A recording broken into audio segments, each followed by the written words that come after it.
Vamos a pasar ahora a leer la palabra del Señor en 1 Samuel, en el capítulo 2.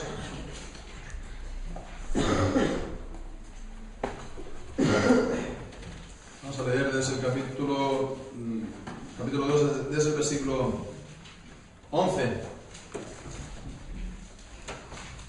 Mejor dicho, desde el versículo 12 hasta el versículo 26.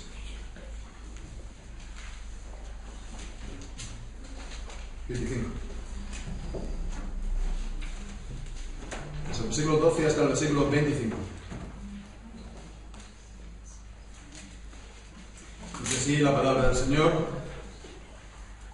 Los hijos de Elí eran hombres impíos y no tenían conocimiento de Jehová. Y era costumbre de los sacerdotes con el pueblo, y cuando alguno ofrecía sacrificio, venía el criado del sacerdote mientras se cocía la carne, trayendo en su mano un garfio de 3 dientes, y lo metía en el perol, en la olla, en el caldero o en la marmita. Y todo lo que sacaba el garfio, el sacerdote lo tomaba para sí. De esta manera hacían con todo israelita que venía asido. Asimismo, antes de quemar la grosura, venía el criado al sacerdote y decía al que sacrificaba: da carne en que asar para el sacerdote, porque no tomará de ti carne cocida, sino cruda. Y si el hombre le respondía: queme la grosura primero, y después toma tanto como quieras, él respondía: no, sino dámela ahora mismo, de otra manera yo la tomaré por la fuerza. Era pues muy grande delante de Jehová el pecado de los jóvenes, porque los hombres menospreciaban las ofrendas de Jehová. Y el joven Samuel ministraba en la presencia de Jehová vestido de un efod de lino, y le hacía a su madre una túnica pequeña, y se la traía cada año cuando subía con su marido para ofrecer el sacrificio acostumbrado. Y Elí bendijo a Elcaná y a su mujer, diciendo: Jehová te dé hijos de esta mujer en lugar del que pidió a Jehová. Y se volvieron a su casa. Y visitó Jehová a Ana, y ella concibió, y dio a luz 3 hijos y 2 hijas. Y el joven Samuel crecía delante de Jehová. Pero Elí era muy viejo, y oía de todo lo que sus hijos hacían con todo Israel, cómo dormían con las mujeres que velaban a la puerta del tabernáculo de reunión. Y les dijo: ¿por qué hacéis cosas semejantes? Porque yo oigo de todo este pueblo vuestros malos procederes. No, hijos míos, porque no es buena fama la que yo oigo, pues hacéis pecar al pueblo de Jehová. Si pecare el hombre contra el hombre, los jueces lo juzgarán. Mas si alguno pecare contra Jehová, ¿quién rogará por él? Pero ellos no oyeron la voz de su padre, porque Jehová había resuelto hacerlos morir. Amén. Que el Señor bendiga su santa palabra. En este pasaje que hemos leído a continuación de la oración de agradecimiento, de alabanza al Señor por parte de Ana, la mujer del Caná y la madre de Samuel. Estos versículos que hemos leído, pues ya nos está presentando el tiempo cuando, después de haber entregado a Samuel, haberlo dejado con Elí, el niño era pequeño, pues el tiempo que transcurrió desde que lo dejó hasta que Samuel pues recibió la primera revelación por parte de Dios, que es lo que leemos a continuación a partir del versículo 26. Y en el también capítulo 3, ¿no? El capítulo 3, sobre todo cuando el Señor llama a Elí por primera vez para darle, para confirmar la palabra que previamente había dado por medio de un profeta. Todo esto pues lo veremos, si Dios quiere, en la semana siguiente. Entonces, ya digo, es este periodo cuando era la infancia, la primera juventud, ¿no? de Samuel, que estaba sirviendo con Elí. Sus padres, su madre le había consagrado después el voto que hizo. Y bien, pues entonces, en estos versículos, si nos damos cuenta, está un poco escrito, construido de manera un poco si hacemos atención particular, porque al principio comienza hablando de la familia de Elí, del sacerdote Elí, de sus hijos, ¿no? Cuando también son jóvenes, ¿no? Vemos que así acaba el versículo 17. Era pues muy grande delante de Jehová el pecado de los jóvenes. Utiliza la palabra jóvenes. Y después a continuación, a partir del versículo 18, habla pues de la familia del Caná, o en este caso de Samuel, también joven. Dice, el joven Samuel ministraba en la presencia de Jehová. Para, después, a continuación, a partir del versículo 22, pues vuelve otra vez a hablar de los hijos de Elí, ¿verdad? Entonces, lo que dice desde el versículo 18 hasta el 21, está hablando de Samuel, no hay, digamos, ningún problema ahí, ¿no? Y a partir del versículo 22, de nuevo, vuelve a hablar de los hijos de Elí y de la reprensión que le hizo su padre. Así, por lo tanto, vemos que aquí están, bueno, pues primero los hijos de Elí, ¿no? Después el Caná y Samuel, o Ana y Samuel, y después otra vez Elí y sus hijos. Entonces, claramente hay un contraste. Los jóvenes, los hijos de Elí, el joven Samuel, hay un contraste. Estas dos familias están puestas en contraste. Los dos jóvenes están puestos, los dos jóvenes que serían, por un lado, los hijos de Elí y el hijo de Samuel, están puestos en contraste. Los dos caminos están puestos en contraste. El camino de la impiedad y el camino de la piedad y del servicio al Señor.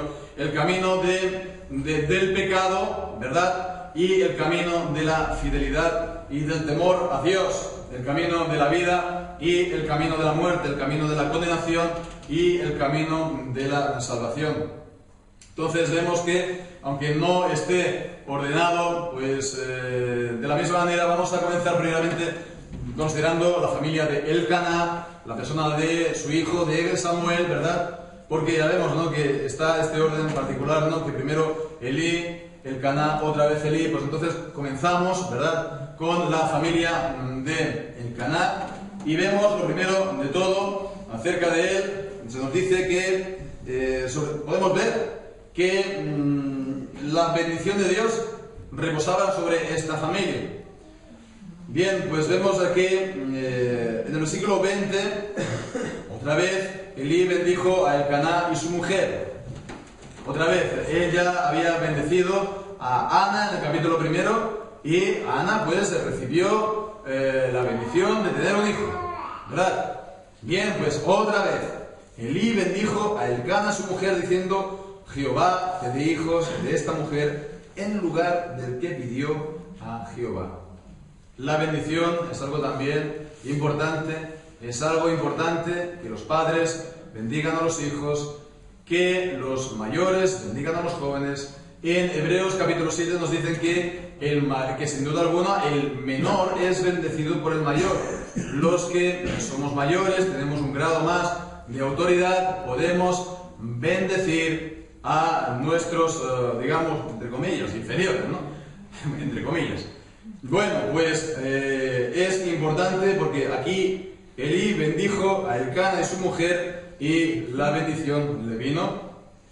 Le dijo: te dé hijos de esta mujer en lugar del que pidió Jehová. Ana no pidió más hijos. Ella pues pidió un hijo y dijo: si me lo das, te lo voy a entregar a ti, no sabiendo que lo iba que iba a tener más hijos, ¿verdad? Y tampoco lo pidió. Tampoco lo pidió. Entonces ella dio todo lo que tenía. Dio todo lo que tenía con alegría, lo veíamos, ¿no? La oración de la semana pasada, la oración de Ana. Así pues, ella lo dio y eso es algo que agrada al Señor. Eso es algo que agrada al Señor. En el Evangelio de Lucas vemos es la historia de, aunque es en el tema de las ofrendas, pero también está hablando Jesús de la viuda pobre, que todos estaban echando en la ofrenda, pues, cantidades, ¿verdad? Pero ella solamente echó 2 monedas, ¿no? Y el Señor Jesús la alabó. ¿Por qué? Porque dio todo lo que tenía. Todo lo que tenía. El Señor Jesús alabó eso.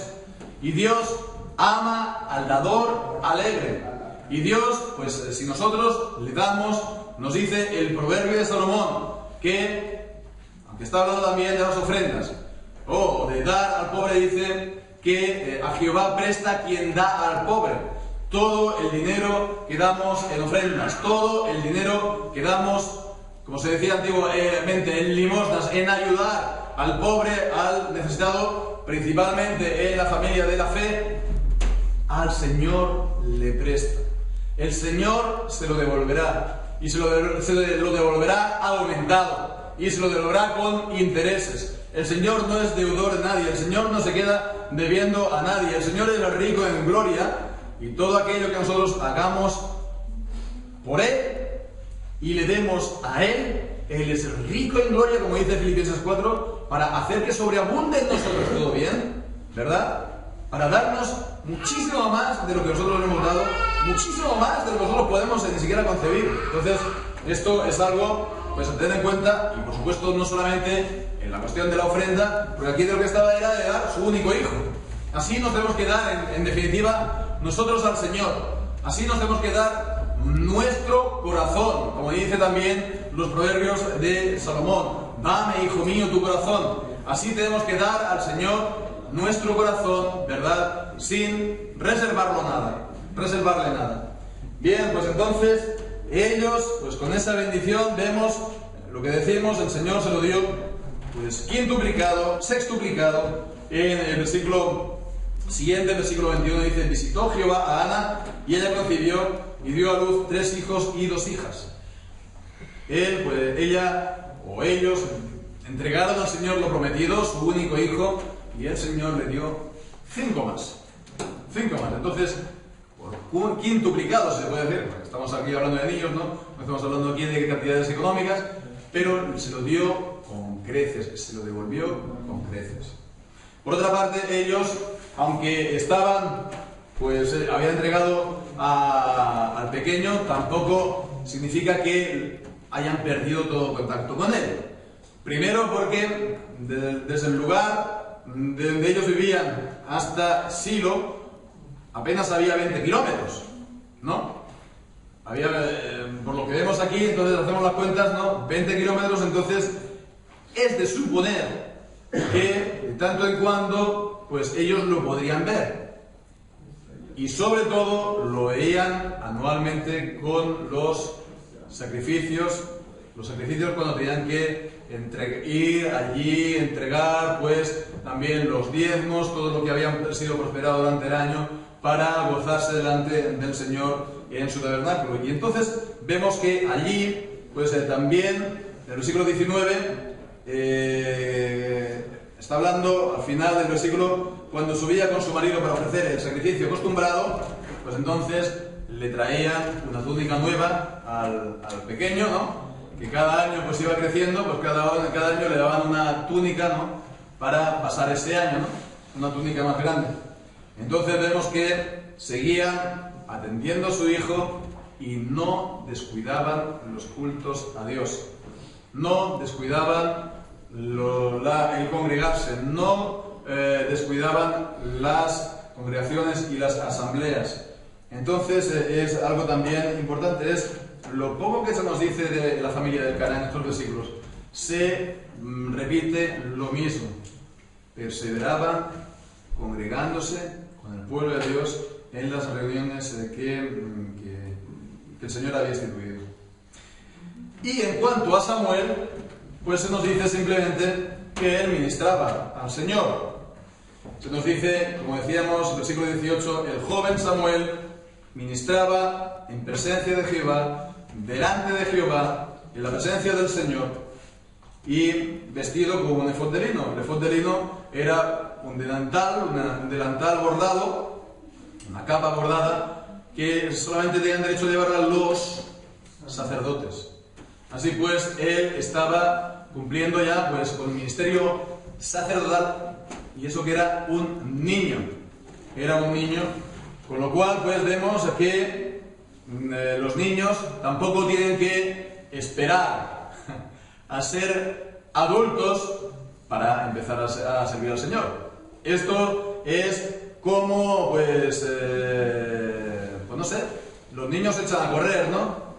Pues desde la más tierna infancia, pues bueno, es como echar a correr, ¿no? Un niño no tiene que esperar a decir, no, yo voy a esperar a andar, ¿no? A aprender a andar para echar a correr. No. El niño, pues, que echa a andar, poco después echa a correr. Y bueno, esto es una comparación para decir que un niño no tiene que esperar. Un niño del pacto, un niño que ha nacido en una familia cristiana que ha recibido la enseñanza de la palabra de Dios para servir al Señor, para ministrar. ¿De qué manera? Hombre, pues a la manera suya, a la manera conforme a su edad, ¿no? Entonces, ¿cómo es eso? Pues estar sujeto a los padres, recibir la enseñanza de los padres, no ser, digamos, desobedientes y no ser sobre todo rebeldes al Señor. Y pues poner el corazón en la enseñanza de la palabra de Dios, lo que se les enseña acerca del Señor Jesucristo, para que pongan también su confianza desde siempre. ¿Cuánto tiempo tenemos que esperar, ¿no?, a servir al Señor los niños? Pues ya, hoy es el día. Hoy es el día que lo tenemos que hacer, ¿verdad? Entonces, los niños tienen que también servir al Señor. Pueden hacerlo, ¿verdad?, con el conocimiento que el Señor les ha dado en su palabra, ¿verdad? Para eso también los padres son responsables. Bien, pues es lo que nos viene a decir la palabra en cuanto a esta familia de Elcana. Bien, pues ahora vamos a ver la otra familia que decíamos contrastada, la de Elí, los hijos de Elí. Y bien, pues sorprende, ¿verdad? Sorprende la maldad de estos hombres. Lo primero que se nos dice en el versículo 12 de ellos es que eran hombres impíos. Literalmente es hijos de Belial, hijos del diablo. Hijos del diablo, y eso que eran hijos de Elí, que era el sumo sacerdote. Contrasta, ¿verdad? Es una cosa que sorprende. Hablábamos ahora mismo de los hijos del pacto, pero vemos que los hijos del pacto, si no se toman la palabra de Dios en serio, pues tampoco eso es garantía de nada, ¿no? No es garantía de nada. ¿Por qué? Porque si ellos pues se toman la palabra del Señor de cualquier manera, se toman las cosas del Señor de cualquier manera, las ordenanzas del Señor, los cultos del Señor, el nombre del Señor en definitiva, en vano, pues eso lo único que va a hacer es para su mayor perdición. Es en contra suyo. No es que lo vaya a salvar, sino que va a agravar su condenación. El pecado fundamental de los hijos de Elí creo que era, bueno, podemos hablar de mundanidad, ¿no? Podemos hablar de muchas cosas, ¿no? Pero creo que el problema fundamental es tomarse las cosas del Señor a la ligera. Y esto es el tercer mandamiento del Decálogo, es tomar el nombre de Dios en vano. El nombre de Dios es todo lo que tiene que ver con el Señor, con su palabra, con su adoración. Tomarlo como si fueran cosas banales, como si fueran cosas comunes, como si fueran cosas sin importancia, no darles ninguna importancia, ya sea de palabra, ya sea de hecho. Y es lo que ellos hacían. Ellos pues eran impíos, no tenían todavía conocimiento del Señor, y ellos pues vivían en pecado en el ministerio, en el servicio al Señor, con las ofrendas. Ellos, vemos en el versículo, a partir del versículo 13 se nos dice cómo ellos de las ofrendas cogían las partes mejores, no las partes que se les había encomendado según la ley del Señor, y además también se nos decía, según la ley del Señor, la ley de los sacrificios, que se tenían que ofrecer una vez quemada la grasa. Bien, pues ellos le gustaba, a quien no, la carne cruda, ¿no?, y las mejores piezas, y era lo que ellos iban, ¿no?, a coger. Entonces, ¿qué es lo que pasa? Que ellos, pues, los sacrificios no veían la santidad de los sacrificios. Los sacrificios no veían principalmente que era algo para el Señor, para la gloria del Señor, porque el Señor lo ha mandado. Ellos lo veían, pues, es la comida de mi familia, es la comida que yo tengo que comer, esta pieza qué buena está. Así pues, vemos que esa es la manera de pecar, ¿no? Quebrantando el mandamiento, el tercer mandamiento de la ley de Dios. Se puede pecar muy fácilmente en las cosas del Señor, no dándole la importancia que tienen, no viendo la santidad de las mismas. Bien, ellos pues veían entonces los sacrificios como, ya digo, a lo mejor el sustento, ¿verdad? A lo mejor el sustento y pues, bueno, el trabajo, ¿no? Es mi trabajo, o es el trabajo de papá, pero no veían la importancia de las cosas del Señor. Y esto pues era grave, ¿por qué? Porque dice que la consecuencia del versículo 17 es que los hombres menospreciaban las ofrendas de Jehová. Los demás veían esto y decían, estos, vaya piezas, ¿no? Vaya sacerdotes, estos siervos de Dios, pues vaya, esto hacía blasfemar, profanar el nombre del Señor, como dice también el capítulo 2 de Romanos, hablando de los judíos, pero es también una advertencia para nosotros, ¿verdad? Que por causa de ellos es blasfemado el nombre de Dios entre los gentiles. Sí, pues nosotros hacemos lo contrario de la palabra de Dios y lo contrario de lo que decimos a los demás que han de hacer. Bueno, pues lo que decimos que los hombres menospreciaban las ofrendas de Jehová. Ellos no le tomaban en cuenta, no le tomaban en serio, los hijos de Eli, y los demás, por lo tanto, ¿quién en serio les va a tomar?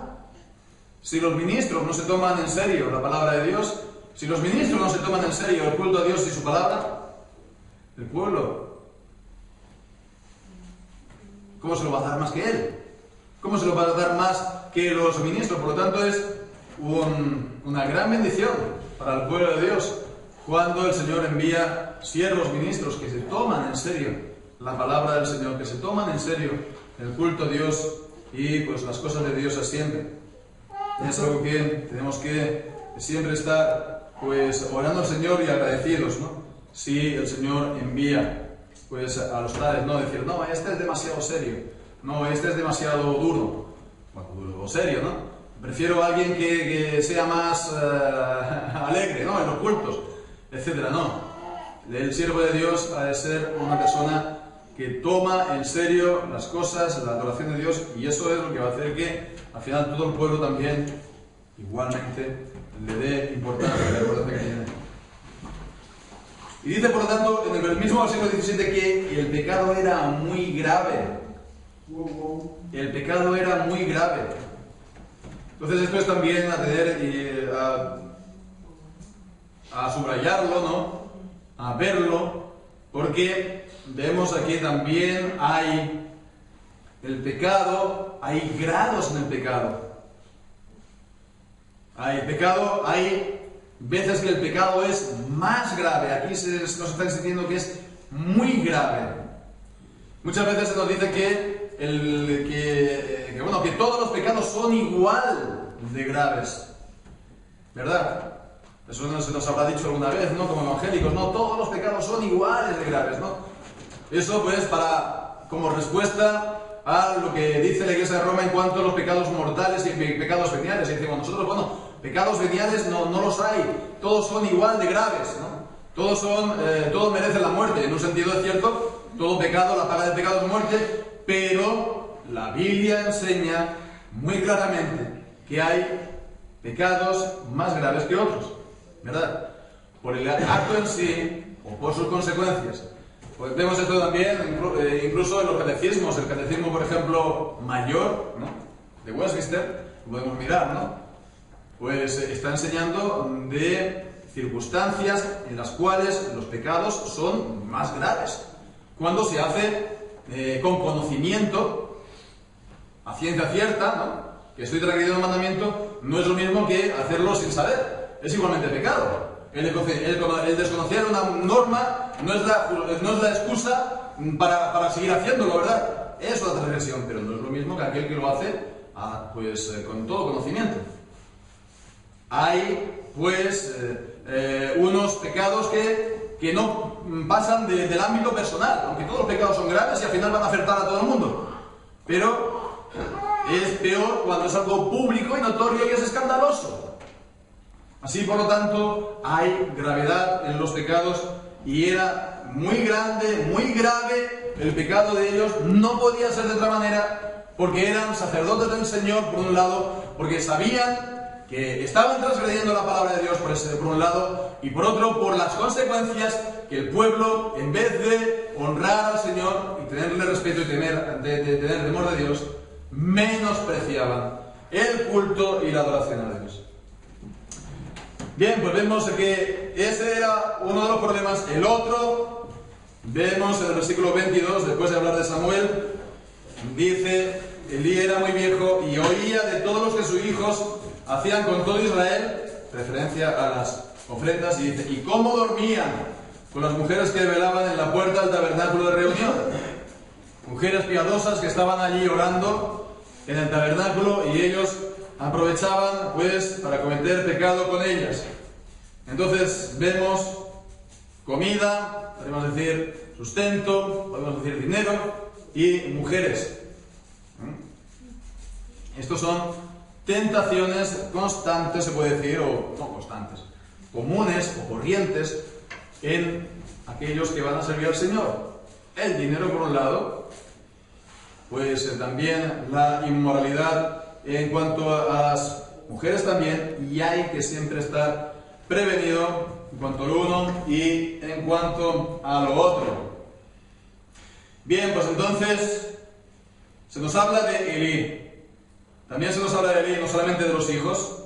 Se nos habla de Elí que había bendecido hemos visto, a Elcana y a su mujer, y el Señor había también bendecido, había oído su bendición, pero vemos que habló Elí a sus hijos, y sus hijos no oyeron a Elí. No oyeron a Elí. Entonces les dice: ¿por qué hacéis, versículo 23, cosas semejantes? Porque yo oigo de todo este pueblo vuestros malos procederes. No, hijos míos, porque no es buena fama la que yo oigo. Pues hacéis pecar al pueblo de Jehová, lo que estamos diciendo. La gravedad del pecado es que hacían, por su ejemplo, por su mal ejemplo, pecar a los demás también. Bueno, pues fijémonos también, hay una advertencia en el versículo 25: si pecare el hombre contra el hombre, los jueces lo juzgarán, pero si alguno pecare contra Jehová, ¿quién rogará por él? Entonces todo lo que está aquí diciendo Elí es correcto. Todo lo que está aquí diciendo, él lo reprendió a sus hijos, no se quedó callado y lo reprendió. Ya veremos la semana que viene también, si Dios quiere, pues que lo que estamos aquí viendo está también matizado o contrabalanceado con las palabras del profeta. Y el profeta reprende también a Elí, con lo cual vemos que Elí también tenía una parte de responsabilidad. Ya lo veremos. La semana que viene, por lo que vemos aquí, nos podemos preguntar: Elí habló, ¿verdad? Habló. Tal vez habló demasiado tarde. Bueno, se nos dice que él había oído los malos procederes, la mala fama de los hijos, y entonces él, pues, llamó la atención, le reprendió. Por otra parte, pues, vemos, no sabemos si él lo hizo, pues, demasiado tarde o no. En todo caso, cuando eso ocurre, es bueno no dejar pasar demasiado tiempo para que la situación no se enquiste y sea después peor la extirpación del pecado. En todo caso, lo que sí que es cierto es que Elí habló, pero solo habló. Habló, pero solo habló. Y dijo, todo lo que dijo es correcto, pero no acompañó sus palabras con hechos. No acompañó sus palabras con hechos. Se supone que él podría haber tomado algún tipo de represalias o de disciplina contra sus hijos, aunque solamente fuera por ser sus hijos, ¿verdad? Así, por lo tanto, debemos de tener en cuenta si los padres a los hijos, ¿no?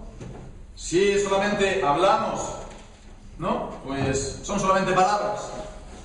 Entonces, las palabras, el amenazar, el advertir está bien, pero está también mejor si se hace con algún tipo de represalia si no escuchan, ¿verdad?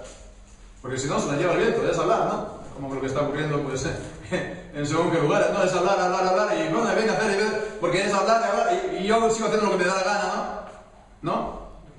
Bueno, pues, bien, está bien hablar, está bien advertir, pero llegado el caso, si hay que actuar, hay que actuar. De una manera, pues, proporcional a la falta del chaval, o de la chavala, o de quien sea, ¿verdad?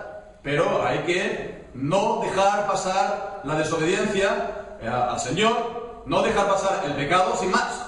Yo ya he hecho, yo ya he hablado, yo ya lo que he hecho lo que podía y no me ha entendido, no me ha escuchado, no puedo hacer nada más.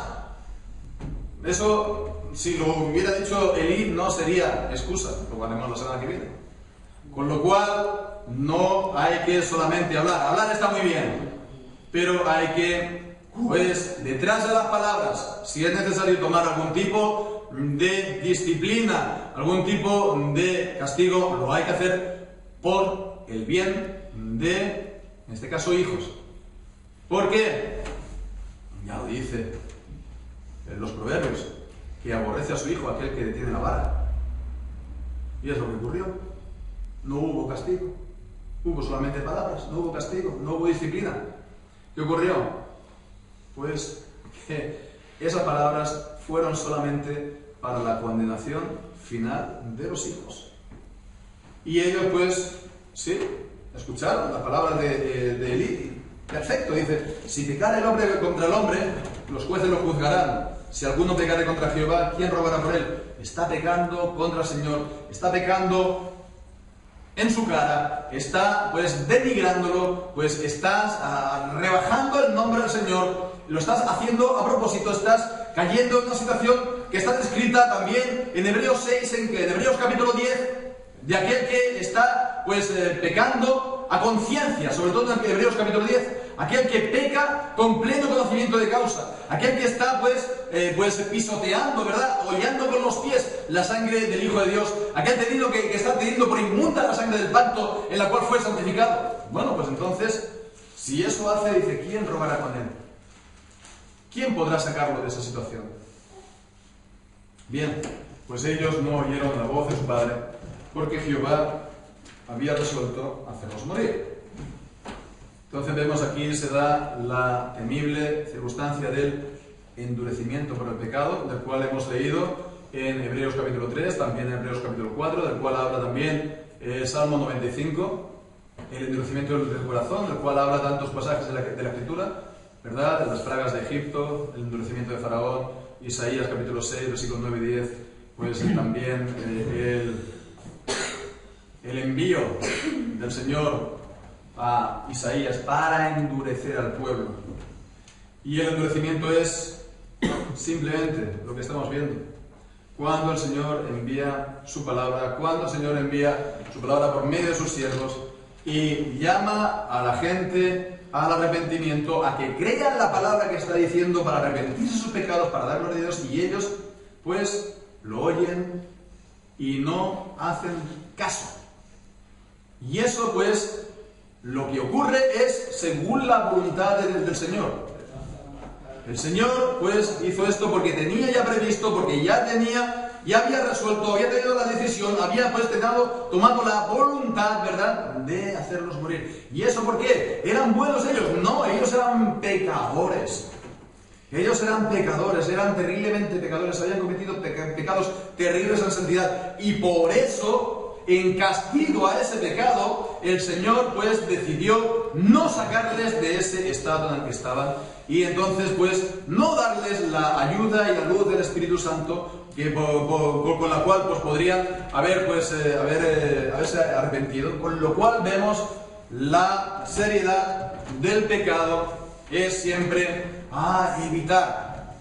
El pecado es algo a tener temor del Señor, a tener temor del pecado.